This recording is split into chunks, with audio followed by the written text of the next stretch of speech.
안녕하십니까. 오늘 본 영화의 러닝타임이 앞에 본 바탕으로 가다가 아마 한 1시간 10분 뒤에 어둠의 기록인가요? 우리말 제목이 1시간 정도, 2시간이 조금 넘을 텐데 체감하긴 한 6시간 영화 본 것 같지 않으세요?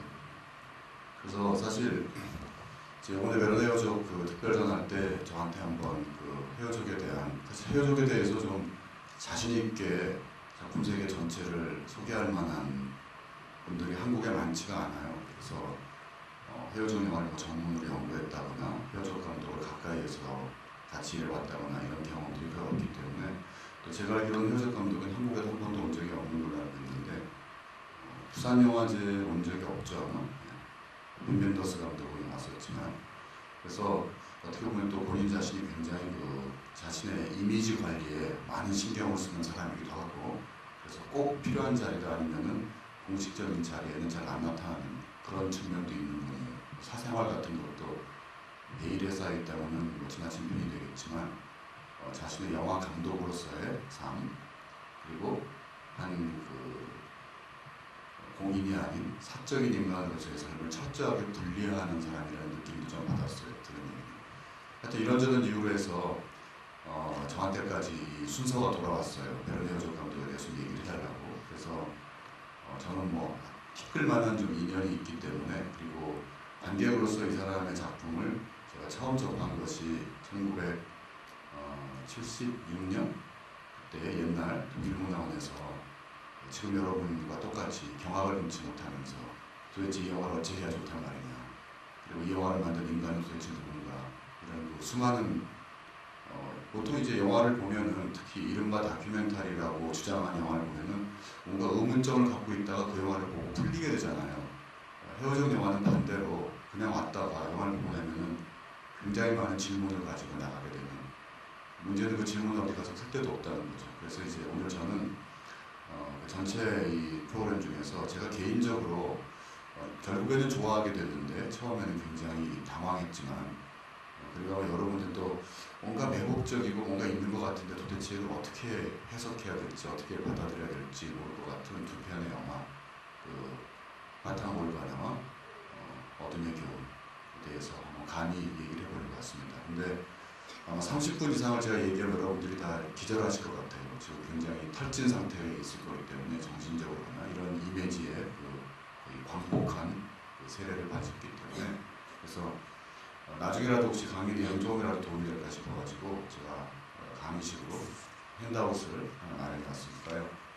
찌라시라고 생각하시고 하나씩 받아가시면 되겠어요. 이걸 중심으로 해서 얘기를 풀어볼까 합니다. 7시 전에 꼭 끝내요.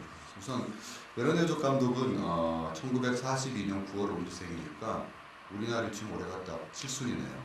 아직도 활발하게 현역으로 활동을 하고 있고 계속 이런 다큐멘터리를 찍고 있는데, 베르네 헤어족 감독을 보통 이제 독일 바깥에서 우리가 얘기할 때는 이른바 1970년대 뉴저먼 시네마의 기수 중에 한 명이다, 이렇게 많이 얘기를 하죠. 뉴저먼 시네마에 대한 자세한 설명을 좀 생략을 하고요. 간단히 말하면은 독일의 영화는 1920년대 이제까지 굉장히 찬란한 고전 영화 전통이 있었죠. 저먼 익스프레셔니즘이라고 말하는 독일 표현주의의 전통이 있었고, 거기에 많은 훌륭한 작품가 작가들이 있었는데 30년대 이제 나치가 득세하면서 우리나라가 파시즘으로 넘어가면서 이른바 대표적인 부르주아, 마이크가 좀 이상하지 않아요? 괜찮아요? 대표적인 부르주아 예술이라고 그래가지고 많은 예술가들이 박해받는 와중에 특히 이제 유태계들을 또 더더군다나 이중의 박해를 받았겠죠. 그래서 독일 영화의 사실상 맥이 거기서 끊겼다고 봐도 과언이 아니죠. 많은 감독들이 프리츠랑이랄지 이르나우랄지 이런 사람들은 다 할리우드로 건너갔고 일종의 예술적 망명을 한 것인데, 그리고 남아있던 사람들은 죽거나 활동을 못하거나 그렇게 됐고, 30년대부터 2차 대전이 끝날 때까지는 그야말로 나치의 선전 영화, 그리고 독일 민족의 우수성이나 독일의 농촌의 전통적인 삶의 양식을 찬양하는, 우리나라로 치면 전원일기 같은 그런 이른바 하이마트 필름, 이런 것만이 독일 사람들이 볼 수 있었던 영화죠. 그러다가 이제 45년에 독일이 패망하면서 알다시피 지금은 다시 수용됐지만 동서독으로 분단이 돼서 동독은 사회주의 국가, 소련의 영향력이 있는 서독은 이제 자본주의 국가가 됐는데 양쪽을 점령한 그 승전국들이 한 일 중에 하나는 다시는 나치 같은 괴물이 등장하지 않도록 하기 위해서 철저하게 그런 것들을 문화적인 차원에서 뽑아내요. 물론 인적 청산도 당연하지만 문화적으로도 완전히 나치적인, 그리고 혹시라도 나치를 가능하게 했던, 나치즘의 태동을 가능하게 했던 요소가 독일 문화 속에 있으면 그것까지 뽑아내야 한다는 생각을 하고 모든 이제 그런 것들을 대대적인 문화적인 정책을 썼던 거죠. 그래서 독일 영화 같은 경우에는 45년부터 한 70년대 초까지는 사실상 독일의 영화 산업은 균열 상태였고 극장은 전부 할리우드 영화 그리고 일부 유럽 영화들이 차지하고 있었고 영화들이, 그래서 독일 영화라고 할 수 있는 것들은 거의 존재하지 않았어요. 그러다가 70년대, 60년대 이제 중반부터 이제 젊은 작가들을 중심으로 해서 그런 낡은 영화가 아니라 새로운 독일 영화를 만들어야 된다 이런 운동이 벌어졌고, 어쨌든 그것이 국가의 어떤 문화에 대한 지원 정책, 또 그 당시의 사회적인 분위기, 또 68년 혁명 이후에 유럽 전체에서 이제는 어떤 정치적인 혁명이 아니라 문화를 통해서 사회를 바꿔야 된다는 그런 에너지, 이런 것들이 여러 가지가 결합하면서 70년대에 이렇게 뉴저먼 시네마라고 불리게 된 일본의 새로운 독일 영화들이 나타났죠. 거기에 대표적인 사람, 뭐 여러 사람이 있지만 사실 독일 바깥에 알려진 가장 대표적인 세 사람을 꼽으라면은, 그리고 세 사람이 각각 그 독일적인 혹은 뉴저먼 시네마의 다른 면을 대표하는데, 한 사람이 오늘 보신 베르네 헤르조그이고 또 한 사람은 36살에 일찍 돌아가신 라이너 베르너 파스빈더 감독이고, 그리고 또 한 사람은 헤어족과 마찬가지로 지금도 현역으로 활동하고 있는 빈 벤더스 감독, 세 사람이 될 수 있죠. 자, 그래서 그 중에 하나가 헤어족 감독인데, 헤어족 감독은 이 셋 중에서도 어떻게 보면은 한편으로는 가장 독일적인 감독이라는 말을 독일에서 들은 반면에 또 한편으로는 가장 문제적인 감독으로서 취급받게 돼요. 그 이유는 여러 가지가 있지만, 우선 유저번 시네마의 다른 감독들이 어떤 방식으로든지 그 당대의 독일 사회에 대한 발언들, 그리고 그런 당대의 독일 사회들에 대한 비판, 그 어떤 리얼리즘적인 태도를 그래도 가지고 있는 데에 대해서 헤어족 영화는 오늘 또 보셔서 알겠지만 이게 독일말이 나오니까 독일 사람이 만든 영화이지 심지어 이건 외계인이 만들지 않았나 해도 과언이 아닌 만큼 굉장히 특정한 국적이나 어떤 특정한 문화적인 전통과는 굉장히 무관한 그런 탈정치적이고 탈문화적인 그런 맥락에서 맥락을 처음에 얻어 느껴진 그런 영화들이에요. 자, 그래서 특히 이 사람 영화에 보면은 이런 경계가 우리가 흔히 특히 우리나라 같은 경우에는 그것이 더 심한데, 이른바 극영화, 그러니까 픽션과 그리고 다큐멘터리, 이 경계를 넘나든다기보다는 처음부터 아예 무시하고 영화를 만드는 그런 사람이라고 보는 게 좋을 것 같아요. 오늘날은 이런 픽션과 다큐멘터리가 서로 혼합된다거나 그것의 경계를 넘나들면서 작업하는 것이 굉장히 뭐 그렇게 드물지 않은 일이 되었지만, 베르네 헤르조그 감독은 그런 면에서 본다면은 지금 다큐멘터리를 만들고 있는 새로운 다큐멘터리를 지향하고자 하는 사람들에게는 일찌감치 70년대부터 어떻게 보면은 시대에 앞서서 다큐멘터리라고 흔히 불리우는 이러한 영역 속에서 어떤 작업들이 가능한지를 굉장히 다양하게 보여준 사람이라는 점에서 새삼스럽게 주목받을 필요가 있죠. 우리나라는 조금 잘못 알려져 있는 것이 그리즐리맨이라거나 이런 그 다큐멘터리 때문에 이 베르네 헤르조그 감독이 상당히 뭐랄까 센세이셔널리즘에 호소하는, 그리고 굉장히 엽기적이고 잔혹한 테마 같은 것들을 소재를 잡아서 그것을 좀 자신의 영화의 그 홍보에 활용한다고나 할까, 이런 쪽으로 조금 알려지는 것 같아요. 제가 인터넷에 블로그 같은 거 검색해봤더니. 근데 그보다는 오히려 좀 더 19세기 독일의 낭만주의의 후예라고 볼 수도 있고, 또 그 영화에서 노스페라투로 리메이크해서 알 수 있듯이 자신의 정신적인 뿌리를 오히려 1920년대 독일의 표현주의 영화들을 두고 있는 이런 사람이라고 보는 것이 더 실제 베르네 헤르조그의 실생에는 가까운 것 같습니다. 그럼 이제 오늘 내용 중에 핵심은, 제가 여러분들이 이제 이 베르네 헤르조그 회고전 특별전에 좀 관심을 많이 가지시고 왔을 텐데, 이 안에 극영화도 있고 일반 다큐멘터리로 분류될 수 있는 작품들도 있는데, 그러한 작품들을 앞으로 이미 감상을 하셨을 것이고 앞으로 보시려는 분들을 위해서 조금 가이드라인이 될 만한 내용을 제 나름대로 한번 정리해 봤습니다. 그게 제 현대학습 내용인데요. 어, 우선 베르네 헤르족 감독은 제가 지금 극영화 다큐 이런 표현을 쓰고 있지만 사실 상당히 이게 문제가 있는 게 이분의 작품들이 재미있는 것은 어떤 영화들은 자료에 따라서 가령 뭐 위키피디아랄지 뭐 IMDb를 찾아보면은 똑같은 영화가 어떤 자료에는 다큐로 분류되어 있고 어떤 영화 자료에는 극영화로 분류되어 있어요. 되게 그런 것들이 카테고리가 있으니까 예를 들어서 위키피디아를 봤더니 파타 모르가나 있죠. 뭐지? 여러분이 다큐멘터리인지 아닌지 하면서 분명히 실제 뭐 사하라에 가서 찍었고 등장하는 인물들도 실제 인물이지만 거기에 영화 전체의 구조나 나레이션을 보면은 이게 무슨 어떤 현실을 그대로 보여주는 이른바 객관적으로 재현하는 일반적인 다큐멘터리와 전혀 다르죠. 그래서 아예 파타 모르가나 같은 경우에는 극영화로 분류를 해놨어요. 그러니까 근데 극영화인 것보다 생각해보면 또 거기서 배우가 나오는 것도 아니고 주인공이 있는 것도 아니고 정해진 내러티브가 있는 것도 아니니까 그것도 갸우뚱하게 되는데 반대로 뒤에 나오는 레슨스 오브 다크니스는 화면은 걸프전 때 그 후유증으로 쿠웨이트에 주저리다가 불타는 모습들과 그 불을 끄는 소방수들의 작업들을 찍은 그야말로 거의 TV적이라고도 할 수 있는 다큐 화면이지만 거기에 음악이 들어가고 특히 베르네 헤르족 감독의 목소리로 직접 나온 나레이션은 SF예요. 그러니까 전체를 본다면 차라리 SF 영화의 그 화면을 실제 그 현실에서 가져온 화면들로 조합해서 만들었다 이렇게 볼 수도 있는데 막상 또 이 영화는 극영화가 아니라 다큐멘터리 분류가 되어 있더라고요. 그런 식으로 해서 똑같은 영화지만 보는 각도에 따라서 우리가 이것을 극영화라고 분류할 수도 있고 다큐라고도 분류할 수 있는데 그 뒤집어 말하면은 베르네 헤르족 감독의 영화는 그 영화 자체가 우리가 흔히 갖고 있는 기존에 가지고 있는 다큐멘터리다 극영화라는 분류 내지는 통념에 영화 자체가 도전을 하고 있는 것이죠. 영화를 봄으로써 그런 개념들이 우리가 바뀔 수밖에 없는 것이고 그렇다고 이 영화를 뭐라고 불러야 되나 그러면 에세이라고 불러야 되나 시라고 불러야 되나 하지만 편의상 일단 이번 저는 이런 분류 방법을 택하기로 했습니다. 이번에 이 자료원에서 상영되는 영화 중에 누가 봐도 의심의 여지 없이 극영화인 영화들 아길의 신의 동료랄지 또 그런 영화들을 빼면은 나머지는 일단 다큐멘터리라고 부르고 시작을 하도록 하겠습니다. 그러면 그 나머지 그 영화들을 한번 분류를 해보자면 어떤 영화들이냐면은 이건 이 영화를 분류도 딱딱 끊어지는 것이 아니라 그 헤어족 감독의 다큐멘터리 세계 전체를 어떠한 공통된 테마와 또 접근 방식이 있는지를 한번 이런 식으로 해서 바라보자는 건데요. 이거는 제가 한번 제 나름대로 분류를 해봤습니다.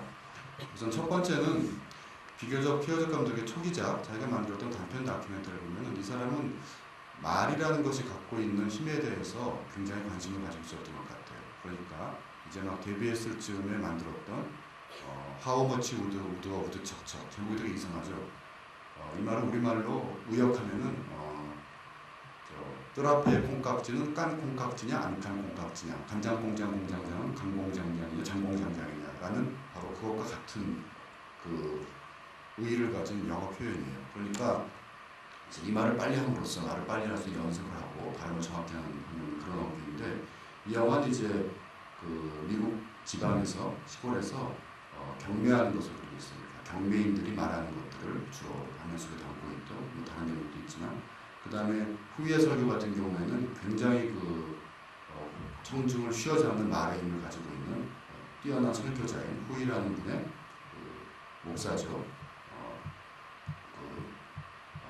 설교하는 모습을 주로 영화에 담고 있고 그리고 이제 가스 앵그림의 신의 성난 남자라는 것은 약간의 고발성 내용이 있지만 텔레비전에 나와가지고 텔레비전 선교사들이죠. 그러니까 TV에 나와서 막 말로써 헌금을 하고 하고 그렇게 해서 TV 선교를 하는 그런 사람들을 다루고 있는 이런 얘기입니다.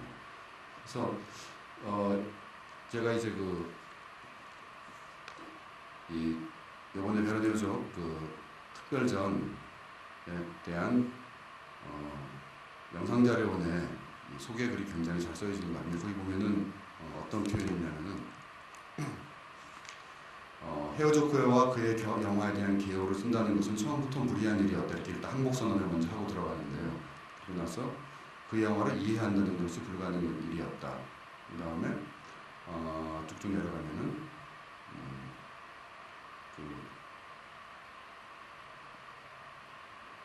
실상과 허상의 경계라는 표현을 쓰고 있는데요. 베르니어 쪽에 있어서는 실상과 허상의 경계라는 것을 다시 말하면은 우리가 세계를 표현하기 위해서 사용하고 있는 언어와 그 언어가 지칭하고 있는 세계와의 일치 또는 불일치를 처음부터 관심을 가지고 있었던 것 같아요. 굉장히 시각적인 이미지의 힘을 강하게 믿고 있고 그것을 구사하는 강도이긴 하지만 또 한편으로는 이 사람이 말이라는 것에 대해서 언어라는 것에 대해서도 굉장히 독특한 관점을 가지고 있고 그것을 자기의 다큐멘터리를 통해서 초기에 담아내려고 했었구나 이런 생각이 들어서 첫 번째로 실상과 허상의 경계에서 움직이는 언어의 힘을 다룬 다큐멘터리로 분류할 수 있을 것 같습니다. 그래서 이 다큐들이 여러분이 말이라는 것이 어떻게 사람을 움직이고 세계를 해석하거나 만들어가거나 때로는 왜곡하는지 그런 것들에 대한 다큐멘터리다라고 정의할 수 있을 것 같아요. 이렇게 시작했던 헤어족의 다큐멘터리에 대한 관심. 우리 사람은 보면은 아마 피츠카랄도 82년작인 피츠카랄도가 하나의 저는 분수령이라고 생각을 했는데요. 그 이전에는 다큐멘터리 작업과 극영화 작업을 쭉 병행을 해왔는데 보면은 극영화는 정말 극영화고 다큐멘터리는 전통적인 다큐멘터리의 틀을 따라가고 있어요.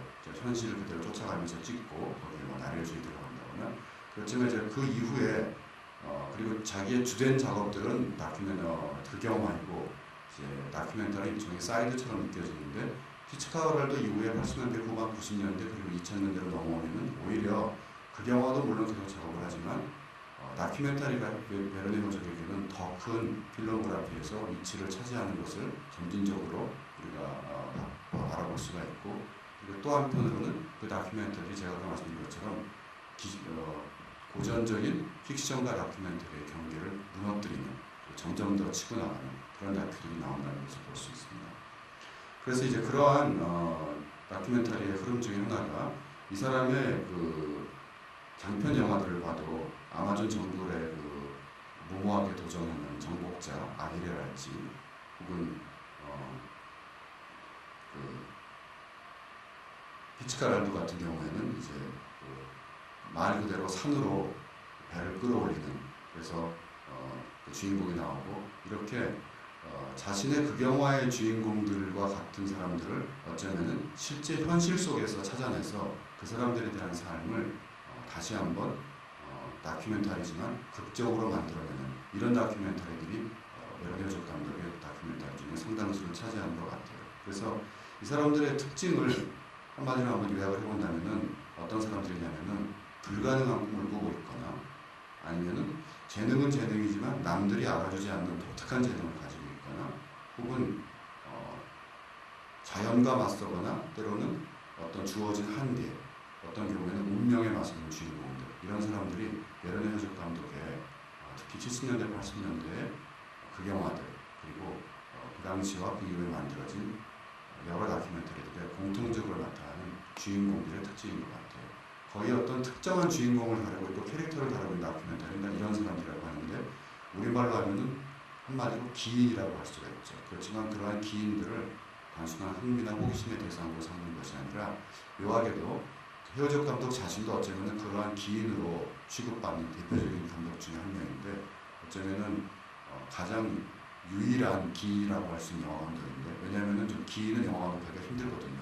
말이 안 통하거나 주변 사람들이 알아주지 않기 때문에 그렇지만 베르니어 감독은 그래서 아주 교묘하게 극복해낸 사람이라고 볼 수 있는데 그런 영화들을 보면은 조각가 슈타인의 황홀경은 그 조각가이면서 동시에 점프스키러 스키 점프 챔피언인 그 슈타인의 모습을 다루고 있고 이 영화에서 이제 베르니어 감독이 직접 등장해가지고 이제 TV 리포터처럼 자신이 카메라 앞에서 나오게 되죠. 이게 베르니어 감독이 직접 출연한 최초의 다큐멘터리인데 이후에는 그래서 이 다큐 이후에 본인이 직접 출연하거나 자기가 1인칭으로 나레이션을 넣거나 하는 요즘에는 굉장히 거의 보편적인 혹은 흔히 만나볼 수 있는 그런 다큐멘터리 감독이 직접 자기 영화에 등장하는 것은 그렇게 되어 있지만 이 당시만 해도 즉 60년대 70년대에는 다큐멘터리는 어디까지나 객관적이어야 되고 카메라가 마치 그것에 없는 것처럼 찍어야 된다는 이른바 관찰 다큐멘터리가 주류 다큐멘터리였기 때문에 그것은 굉장히 파격적인 일이었다고 할 수 있습니다.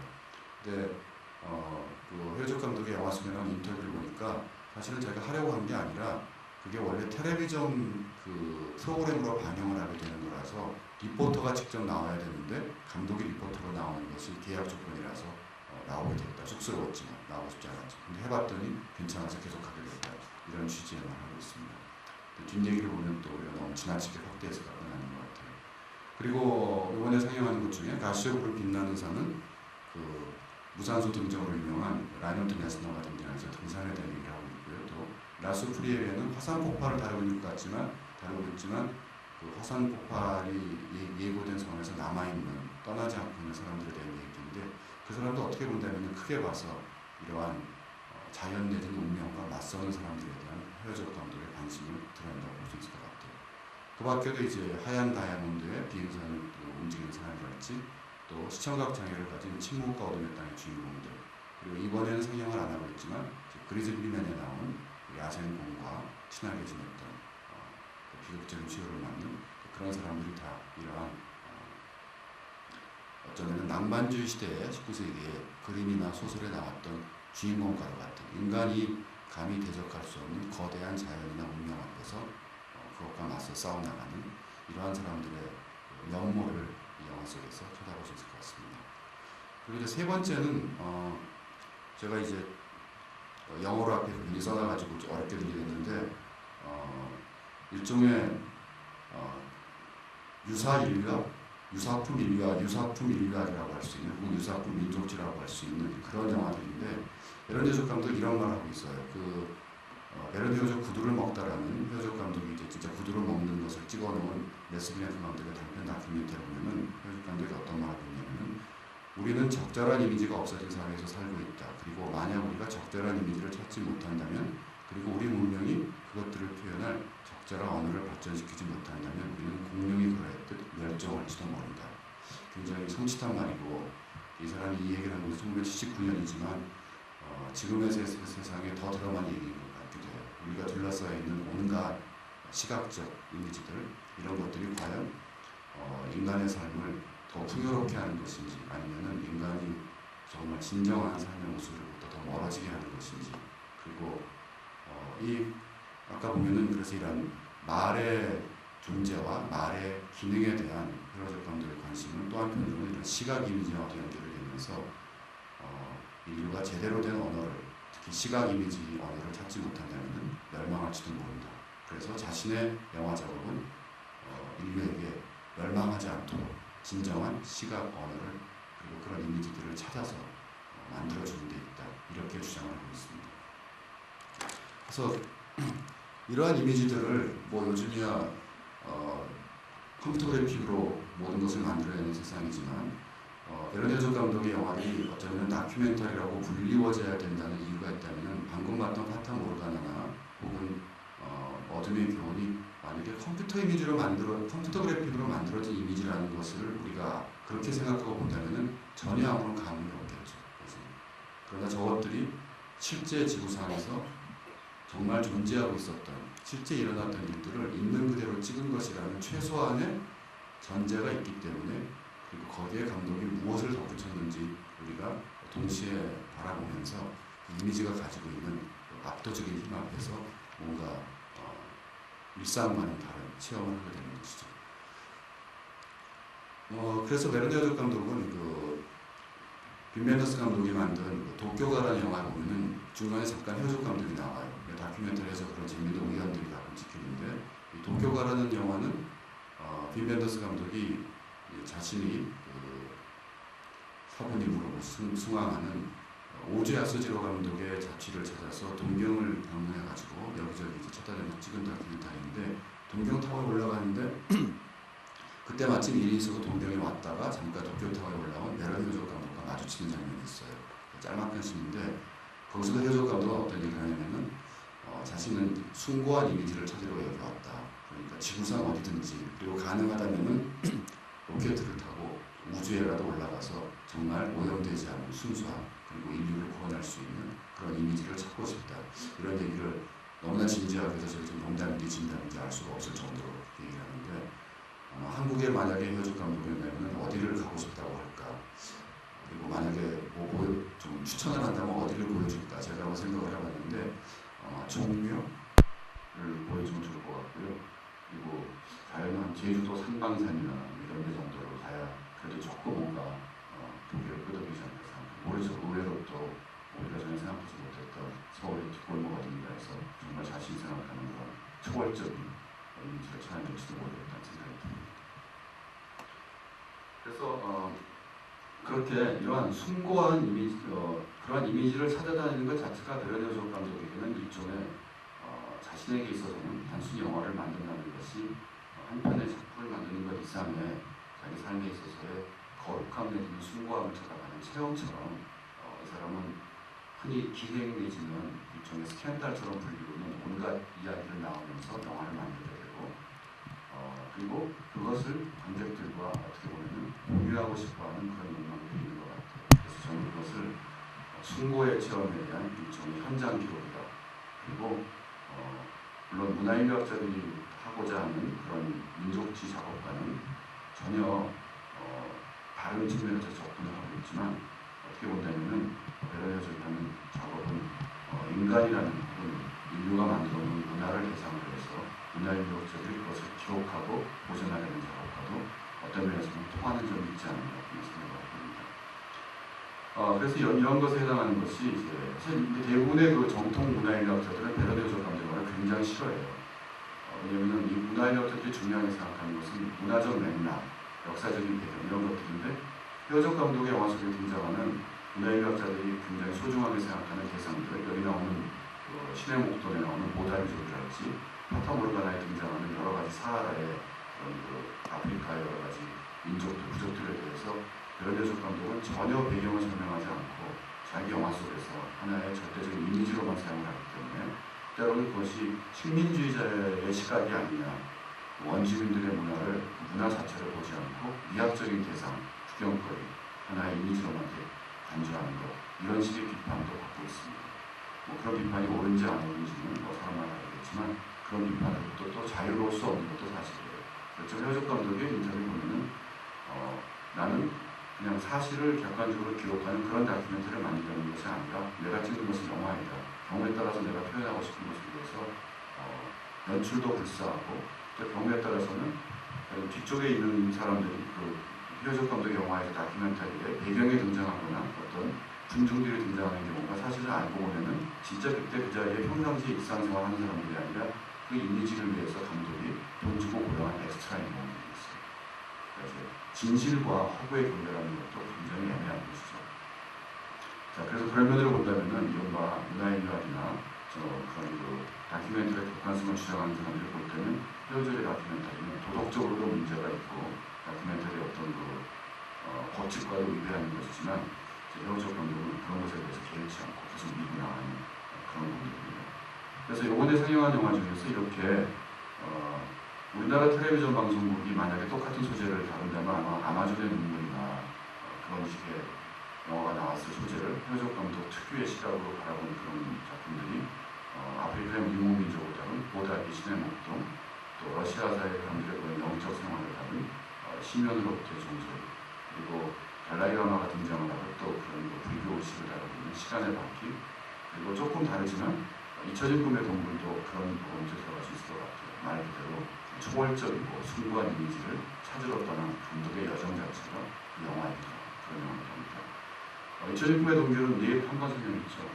여러분 저는 내일 다른 일정 때문에 못 봐서 너무 아쉬운데 이 영화는 3D로 상영이 되고 베르니오조 감독이 처음에 3D 영화를 만든다고 할 때 비슷한 게 빈 벤더스 감독도 3D 영화를 만든다고 발표를 했는데 두 사람의 어프로치 자체가 두 사람이 그 영화라는 매체를 어떻게 사고하는지에 대한 굉장히 흥미로운 그 대비를 보여주면서 두 사람의 작품 세계를 어쩜 요약한다는 생각이 좀 있었는데 빈 벤더스 감독이 택한 그의 첫 3D 작품은 그리고 둘 다 다큐멘터리였어요. 그래서 그 장면은 피나였어요.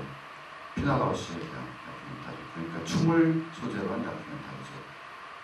3D로 우리가 뭔가 찍을 때 3D가 줄 수 있는 것은 입체 영상이기 때문에 뭔가 현실을 눈앞에서 정말 살아있는 움직임 그 자체를 보는 듯한 착시를 주는 것이 3D의 매력이라고 생각한다면 누구나 그럼 춤을 찍어볼까 생각을 할 수가 있겠죠. 그런데 이제 빈 벤더스는 자신이 교훈이 있었던 세계적인 배움과 피나바우시에 대한 영화를 찍으려고 했는데 막 촬영 직전에 피나바우시가 세상을 뜨는 바람에 무선 전파를 하다가 결국 피나바우시의 춤 내용과 그리고 그의 이제 댄스건 받은 사람들로 영화를 만들었는데 저도 보진 못했지만 굉장히 뛰어난 영화, 특히 무용이라는 것을 3D로 표현하는 데 있어서 굉장히 모범적인 사례를 보여준 영화라고 평을 받은 것 같아요.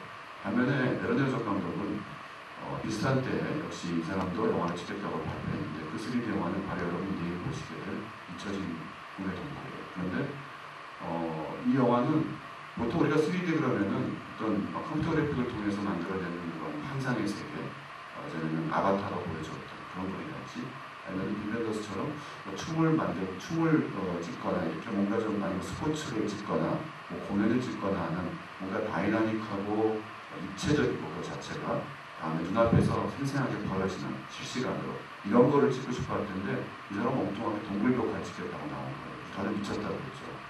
동굴벽화를 왜 3D를 찍어야 되는지, 그런데 이 영화를 보고 나면은 왜 동굴벽화를 3D를 찍어야 되는지에 대한 표적 감독이 확실한 답을 준다고 합니다.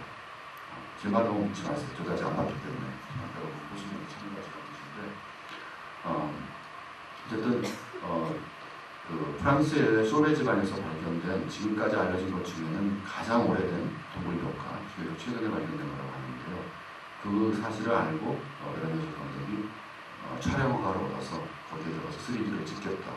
그래서 그 동굴은 완전히 밀폐가 되어 있고 일반인 절대로 들어갈 수가 없고 연구 목적으로만 프랑스 정부의 허가를 받아서 한 번에 4명 이상은 못 들어가고 몇 시간 이상은 체를 못하고 또 그 안에 벽화 앞에 연구자들을 위해서 만들어놓은 통로만을 다녀야 되고 이런 온갖 제약이 있었는데 그런 것들을 전부 받아들이고 베르네르 감독이 작업을 했다고 합니다. 하여튼 좀 재미있는 예화가 있지만 시간 관계에서 생략하도록 하고요.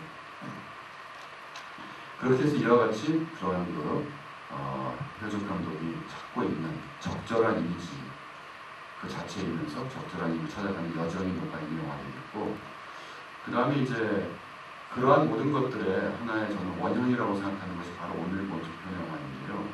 저는 그것을 황홀경을 위한 시적 에세이다 이런 말로 한번 표현을 해보고 싶어요. 여기서 황홀경이라는 말은 헤어족 자신이 어떤 인터뷰에서 자신의 영화가 관객들에게 주고 싶어하는 그런 효과를 일종의 황홀한 진실, 엑스테틱 트루스라는 그런 표현을 쓰고 있더라고요. 여기서 이제 엑스테틱이라는 엑스타스를 얘기하는 거죠. 환각적 엑스타스가 아니라 거의 그 환각 상태에 빠질 만큼 가령 샤머니즘이나 혹은 이런 걸 통해서 북 같은 데에서 이제 무당이나 무당이 황홀경 내지는 그런 접신의 경지에 빠질 때 되게 이제 종교적인 그런 신비 체험에서 많이 얘기하고 있는 것인데 그것을 보통 이제 엑스타스라고 부를 수 있는데 진실을 있는 그대로의 객관적인 진실이 아니라 황홀경 속에서 만날 수 있는 또 다른 차원의 진실을 관객들에게 주고 싶은 것이 자신의 목표이다 라는 굉장히 갈성갈성한 말을 했어요. 그런데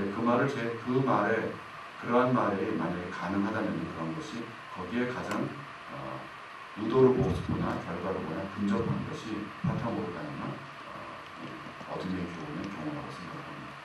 그러니까 사실 이 영화들의 구조나 접근 방식은 굉장히 단순해요. 실제 있는 사물이나 사람들을 찍고 그 다음에 그것을 편집 과정에서 거기에 나레이션을 붙이고 음악을 집어넣으면서 전혀 다른 얘기로 바꿔버리는 이렇게 많은 작가들이 하는 것인데 베르네르족의 특징은 여기에서 이 사람이 보여주고 있는 그 이미지들이 시에 나와 있는 것처럼 뭔가 숭고하고 우리가 일상적이지 않은 그리고 어떤 상업적인 또는 어떤 대중문화에 의해서 어떤 의미에서는 오염되지 않은 그런 이미지들을 베르네르족 감독이 일종의 원료로 사용하고 있는 것이죠. 그래서 파타모르가나는 베르네르족 감독이 여러 인터뷰 보면은 보는 관객이 우리 이렇게 고문하면 고문시켰음에도 불구하고 본인은 굉장히 자랑스러워하는데 또 자기의 작품 세계에 있어서 일종의 전환점이 됐다 이런 말하는데 이런 얘기를 하고 있어요. 아마 파타모르가나 같은 작품을 보면 자기는 뭘 했는지 아마도 나는 유토피아의 사물들을 찾고 있는지도 모른다. 인간의 명예와 존경을 위한 공간, 아직 범해지지 않은 풍경, 아직 존재하지 않은 행성, 꿈속의 풍경들 같은 오늘날 이러한 이미지를 찾는 사람들은 거의 없다.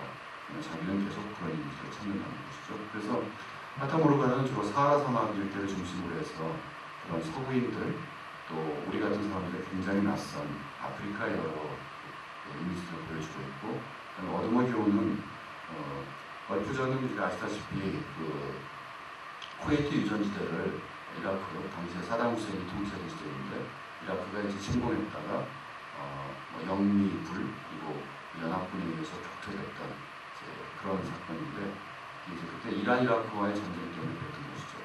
근데 어쨌든 이 유전지대가 초토화가 됐고 거기에 불이 났고 여러분이 뭐 눈으로 봐서 꼭 영화에서 확인하셨겠지만 그 이야기를 알게 된 베르니어조 감독이 꼭 내가 영화를 찍어야겠다고 보직을 해가지고 우여곡절 끝에 만들어진 영화입니다. 그런데 이 사람은 여기에다가 전부 나레이션을 SF로 이렇게 만들어 버렸어요.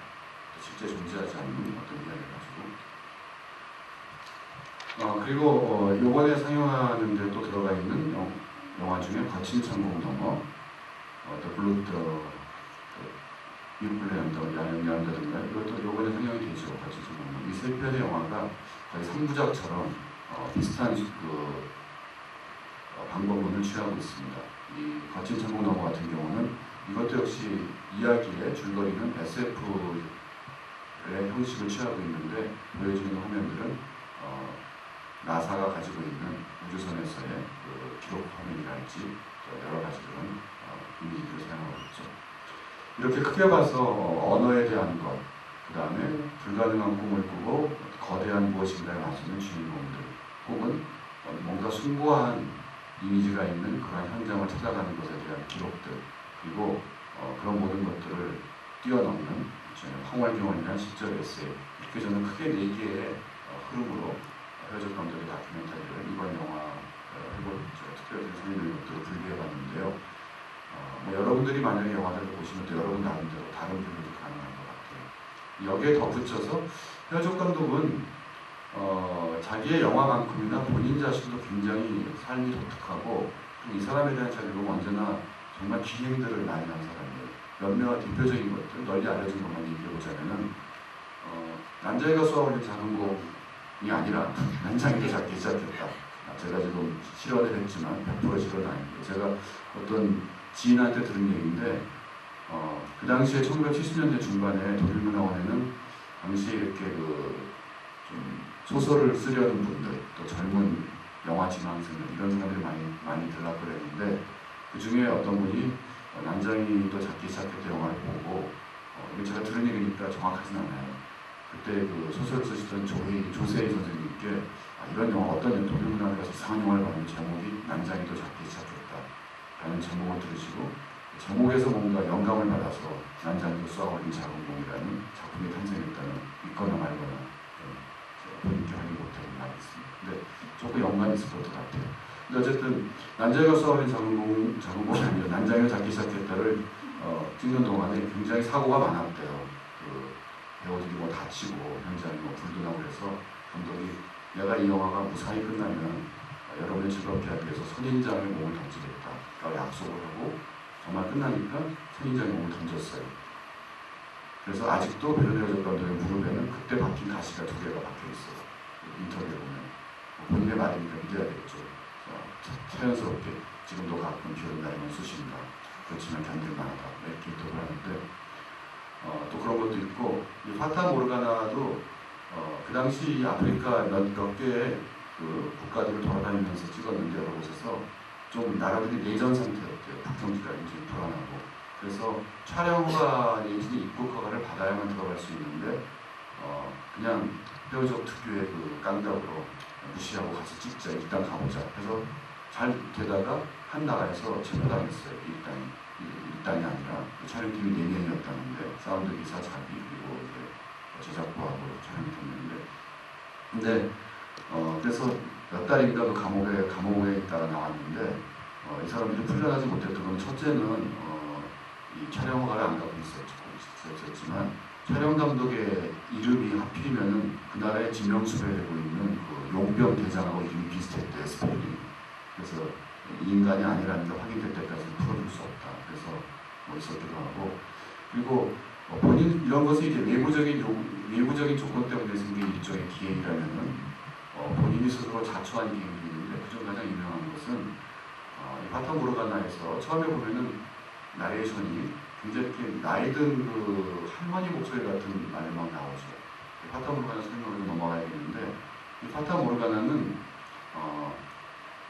그 영화에서 나레이션이라고 하는 텍스트는 영화에서 전혀 설명이 되고 있지 않지만 여기 있다시피 포폴뷰라고 해가지고 키체마야라는 그 마야 지금은 멸망한 마야 왕조의 그 창조 신화가 실린 텍스트에서 그대로 인용을 해온 거예요. 뒤쪽에 조금 바꿨는데 그래서 이것은 이제 구전되어 오던 것을 18세기 스페인 수도사가 스페인 말과 그리고 마야 말로 기록한 텍스트를 오늘까지 전해주고 있는데 그래서 영화에 나오는 화면들은 사하라 주변에 가서 찍은 화면들이지만 거기에 나오는 나레이션은 마야의 그 창조 신화를 그대로 읊어주고 있는 거예요. 이 관객들은 이게 뭔지도 모르고 듣게 되는 거죠. 그런데 그 나레이션의 첫 부분에 나오는 목소리는 롯데 아이스너라는 분의 목소리예요. 이 롯데 아이스너는 어떤 사람이냐면 여기 있는 대로 1927년부터 그러니까 이제 20대 후반부터 베를린에서 영화평론가로 활동을 했고 이 당시에 이제 영화평론이라는 것은 주로 독일 표현주의 시대의 작품들이겠죠. 그런 작품들에 대해서 영화평론을 써고 하다가 유태인인데다가 더더군다나 영화평론을 했기 때문에 나치가 좋게 볼 리가 없어서 사람이 프랑스로 망명을 했어요. 그러다 나중에 이제 여기 제가 안 적어놨지만 프랑스까지 이제 그 나치에 점령당하면서 신분이 탄로돼서 강제 순수까지 끌려갔다가 가스실에서 처형당하기 직전에 어떻게 부사일생으로 살아난 이제 파란만장한 분이세요. 그래서 그 후에 자신의 영화 평론가로서의 경력을 살려서 시네마테크 프랑스에지에 말하자면 프랑스의 영상 자료원이라고 할 수 있는 오늘날 그곳에 취직을 해가지고 필름 아키비스트면서 뭐 사무도 보고 하면서 앙리 랑글과 함께 실질적으로 시네마테크 프랑스를 쭉 이끌어왔던 사람이에요. 그리고 이 사람이 이제 특히 베르네 헤르조그 같은 유저번 시네마의 감독들에게 굉장히 존경받았던 것은 물론 이들이 생각하는 독일 영화의 황금 시대, 1920년대 표현주의 영화 시대 영화인들과 어울렸던 그리고 영화 평론을 썼던 독일 영화의 살아있는 역사이기도 하지만 또 한편으로는 60년대 후반부터 독일에서 만들어졌던 이런 새로운 영화들을 부지런히 프랑스의 영화제나 시네마테크에 소개하는 데 굉장히 중요한 역할을 했고 가난한 독일 감독들이 자기 영화의 지위를 위해서 어찌어찌 파리까지 오는 자기를 데려가서 재워주고 포도주도 사주고 이랬던 거의 후견 있는 역할을 했던 분입니다.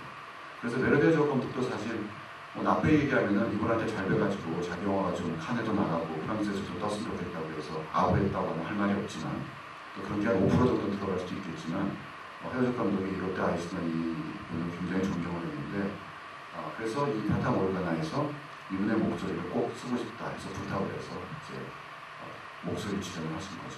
뒤에 자막이 잠깐 나왔고 뭐 이런 것은 영화를 보는 관객들에게 직접적으로 전달되는 정보는 아니지만 어떻게 보자면은 이 편의 영화에 감독이 어떤 개인적인 의미를 부여하는지 그것에 대해서 우리가 알고 본다면 좀 더 재미있는 깊이 있는 감상도 가능할 것 같아서 말씀을 드렸습니다. 그런데 이 롯데 아이스너 이분이 나이가 이제 꽤 많으셨는데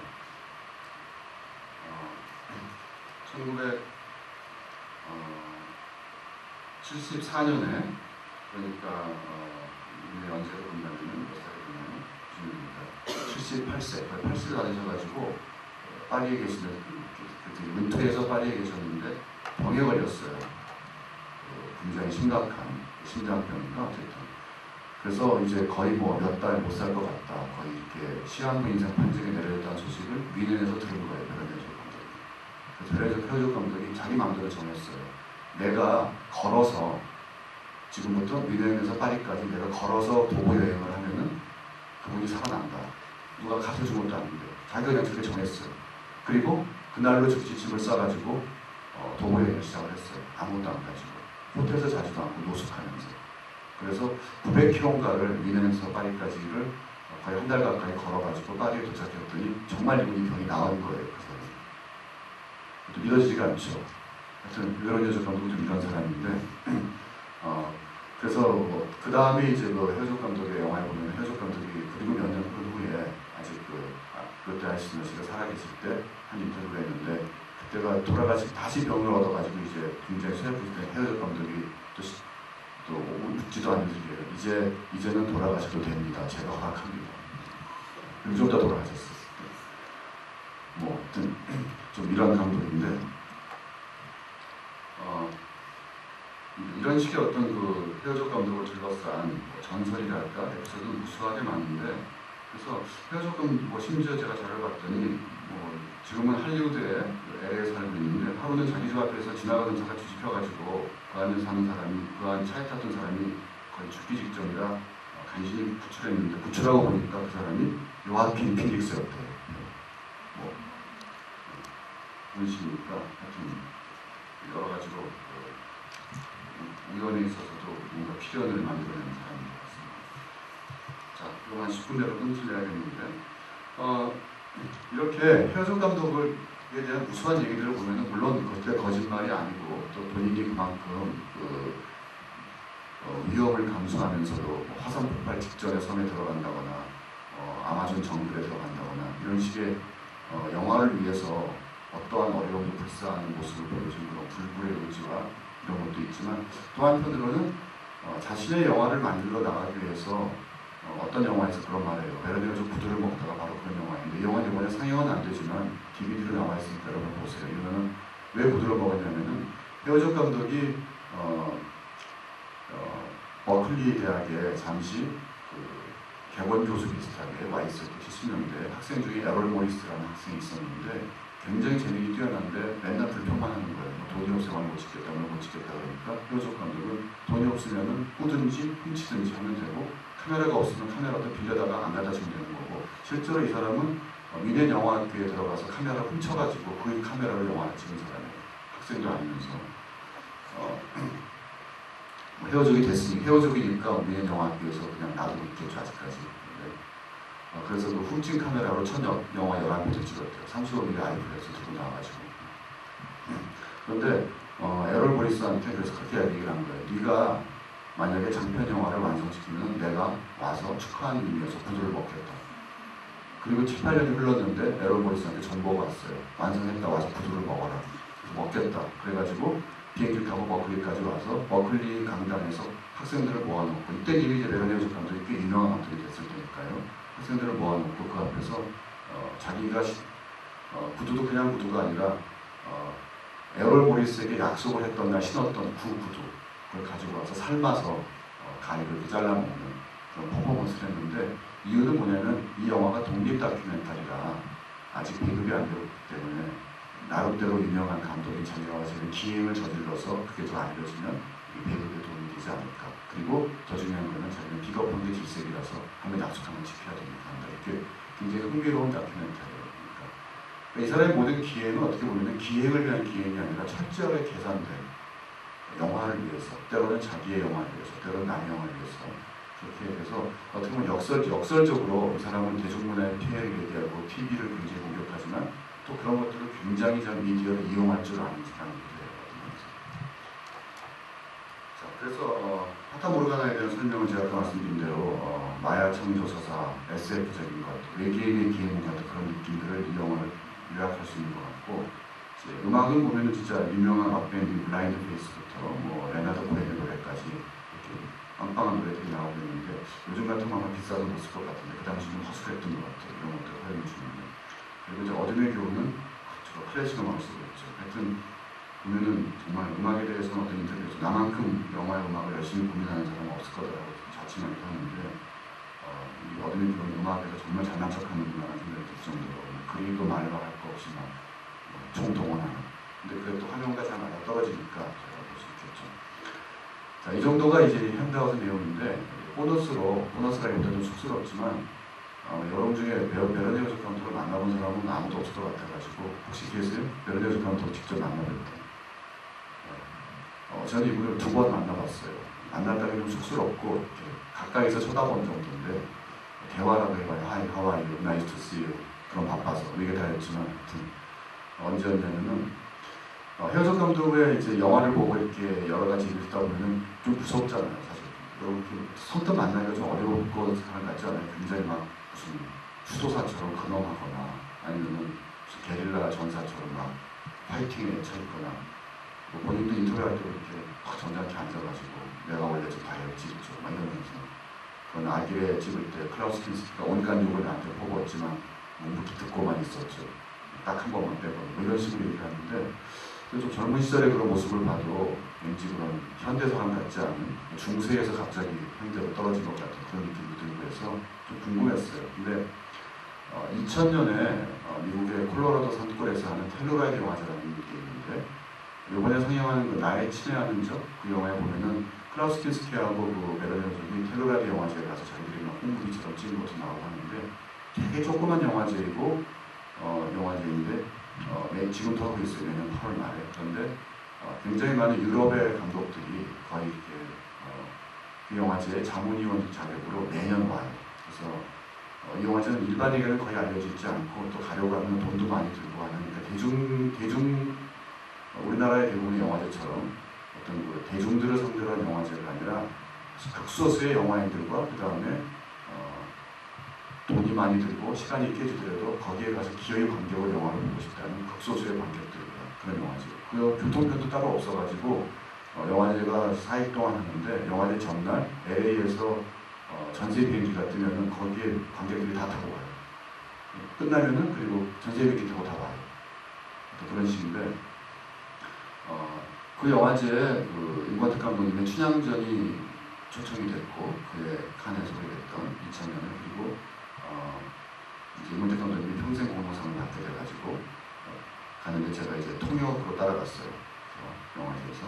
그 자리에 갔더니 그 영화제에 오는 고정 관객 중에 고정 그 멤버 중에 한 명이 베르네 헤르조그 감독이었어요. 그래서 저 지금 생각하면 이게 꿈인가 생신인가 싶은데 거기는 조그만 극장에서 조그만 도시니까 거기는 관광객들밖에 안 오는 옛날에 금광이 있었던 조그만 도시인데 전체 상주 인구가 2,000명도 안 되는 근데 그 극장에서 춘향전 상영을 했는데 그 극장에 왔던 관객 중에는 그해 왔던 게스트들 에드워드 양 감독, 또 베르네 헤르조그 감독, 또 필립 카우프만 감독, 또 영화평론가 로즈 에버트, 또 그리고 여러분 아신 분은 아시겠지만 돌아가신 실험영화 작가 스탠리 에키치 이런 분들이 다 와가지고 그 상영장에 있었고 그 상영이 끝나니까 임권택 감독님과 이게 악수를 하려고 막 거의 줄을 막 섰는데 거기에 맨 사진에서 봤던 분이 한분 서 있더라고요.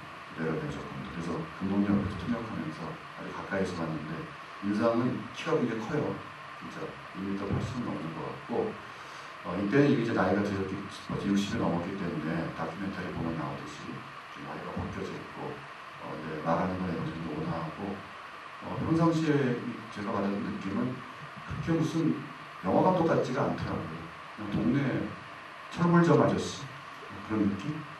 여러 가지 볼 수 있는 약간 자영업자 스타일 같은 그런 느낌을 받았어요. 어떻게 보면 이분은 영화 자영업자라고 할 수가 있죠. 자기가 자기 영화를 다 기획하고 펀딩하고 홍보까지 하면서 그리고 2007년에 똑같은 텔레라드 영화지 이번에는 이창동 감독의 그 밀양이 초청이 돼가지고 그때 이제 그것도 좀 도와줄 겸 또 다른 일로도 갔는데 그때 역시 나타났는데 거의 7년 만에 봤는데도 거의 차이가 없고 그렇게 특별히 대화를 나눌 만한 기회는 없었어요. 말하다 보니까 되게 싱거워졌는데 여러분께 말씀드릴 수 있는 거는 어쨌든 베르네 헤르조그 감독은 실제 만나보면 그렇게 이상한 사람이라는 느낌은 전혀 안 들더라. 그리고 대부분의 영화들이 그런 것 같아요.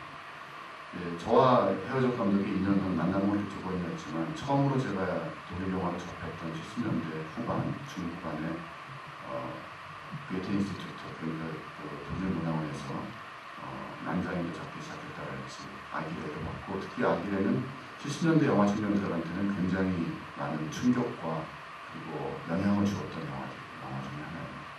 그리고 제가 부천영화제 프로그래머를 집행위원장을 했던 2002년에 베르네 헤르조그 회고전을 한번 했었죠. 부천영화제에서 이번처럼 큰 규모는 아니었고 주로 구경화 중심이었는데 그래서 이번에 이제 2012년에 이렇게 영상 자료에서 베르네 헤르조그 영화 특히 우리가 이런 큰 화면으로 접하기 힘든 다큐멘터리들이 아까 말씀드렸듯이 헤어족에게 있어서의 다큐멘터리라는 개념은 상당히 문제적인 개념이지만 어쨌든 그 영화가 아닌 영화들을 이렇게 대거 볼 수 있는 자리는 굉장히 드문 자리이고 전쟁의 시네마테크에서도 쉽게 하기 힘든 기회인 것 같아요. 그래서 여러분을 대신해서 자리오게 고맙다고 말씀드리고 싶고 제가 감독이 아니기 때문에 여러분께 질문을 받는다는 건 너무 쑥스러운 것 같고요. 혹시라도 또 미진한 것이나 더 필요한 게 있으시면 저한테 이메일을 해주시면 핸드아웃에 있으니까요. 제가 답장을 드리도록 하겠습니다. 영화 보시느라고 피곤하셨을 텐데 더 피곤하실 것 같아서 좀 죄송스럽지만 여기서 오늘 마감하도록 하겠습니다. 감사합니다.